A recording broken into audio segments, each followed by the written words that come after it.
in psychology, we study a lot about memory, actually. Memory is one of the very common focuses when you study psychology, and it gets studied because our memories impact us so much. And what we know is that memory anyway is very unreliable. If I say to you, tell me your favorite childhood memory, let's go around, and you tell me, you're going to feel like the way you are describing it is exactly the way it happened, right? Choose any memory. Just think in your own minds right now of a memory. Now, if I say to you, how sure are you that that's exactly how it happened? You're going to say, well, I'm very sure. Because, of course, I remember it. That's how it happened. I remember it. And yet what we know is that our memory is really embarrassingly bad. We think it's great, but it's embarrassingly bad. And this, one of the reasons that there's so much research on this is in court cases, when someone claims to be an eyewitness and they've got eyewitness testimony, that's considered like, oh, if there's an eyewitness, well, definitely it's happened. Agar koi kehta hai ki maine dekha mere aankhon se, then definitely it happened. And so they've started doing all of these research, and what they found is that if they show, for example, a video to people, and in the video there's a car accident, and they tell people, pay attention to this video as best as you can. And maybe the video is only 1 minute, not a big deal, very powerful video.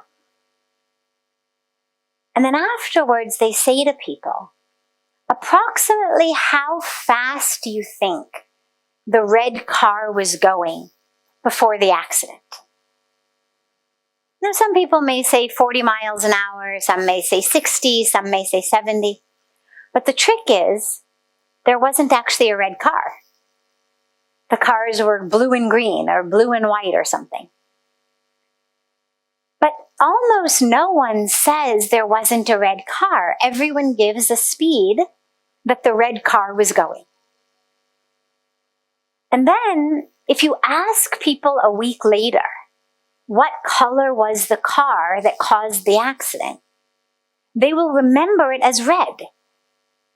Because we told them in the beginning, the red car. Now that's embarrassing as people who depend on our brains, on our memories for how we live. But study after study after study after study has shown over and over again that our memory is miserable. Inevitably, we merge things together, we fill in the blanks.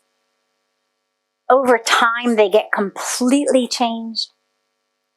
Even the memories that you think are your most vivid memories, I guarantee you, some major part of that memory is wrong. And I guarantee it only because I've studied the science.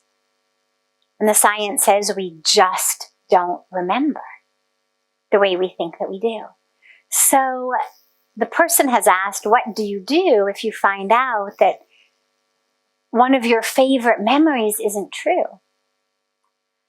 Well, the first thing we do, even before that, is we realize most of our memories are probably not true. Or not true, at least in the way we remember them. Kuch to hua. Something happened, we remember the idea, the theme, but not the details. And this is really important because you realize how much of our anger, our pain, our grudges are rooted in what we think happened to us in the past.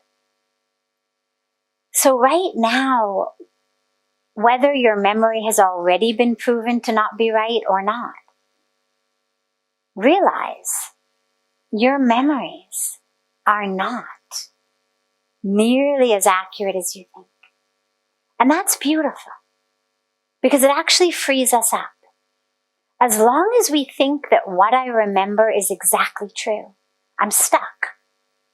I'm stuck with that identity, that story, that drama. The minute I realize, it's probably not true, or at least a lot of it isn't true. Pieces of it are, but a lot isn't. Then we become completely free to remember things in completely different ways. And what's important about our memories is how they impact us today. So if you've got a memory that's causing you pain, anger, grudges, guilt, tell yourself that chances are the way you're remembering it is not actually the way that it happened. And that now would be exactly the right time to let go of the anger, of the pain, of the attachment, of the guilt. And to stop living in the past. And similarly, if it's a good memory, we don't need to have these very vivid, sharp memories of goodness in the past. Create goodness here. Hold your memories. I'm not saying let go of your memories. Hold them, but hold them lightly. Hold them lightly. Allow them to bring you joy. If you've got a beautiful memory, let it bring you joy. It's not exactly how it happened, no problem. There's no fine for remembering your memory wrong. The universe doesn't, make you pay some fine for that. Remember things in ways that either bring you joy or bring you lessons. As long as we know that they're not actually accurate anyway, let's remember our lives, redo our stories in ways either that bring us joy today or in ways that give us lessons. And that's the point that memory serves anyway. So whether it's exactly historically accurate or not doesn't matter. What matters is there joy in it? Or is there a lesson in it? And if there's either, then wonderful. But hold it lightly. The truth that we speak of is the truth of who we are, unchanging. And that's not dependent upon exactly what happened when you were 8 years old and exactly how you remember it. It's dependent on recognizing that the you who had an 8-year-old body is the same as the you who has this body now. That although the body has changed, you have not. That's much more important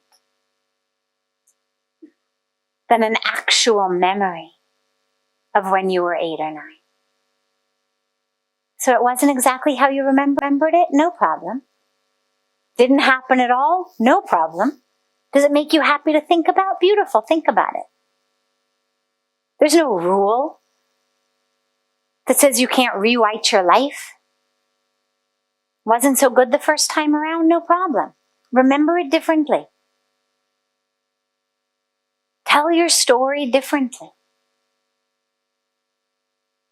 What matters is how it impacts you today. Give yourself a story that today is going to bring you joy or inspiration or both.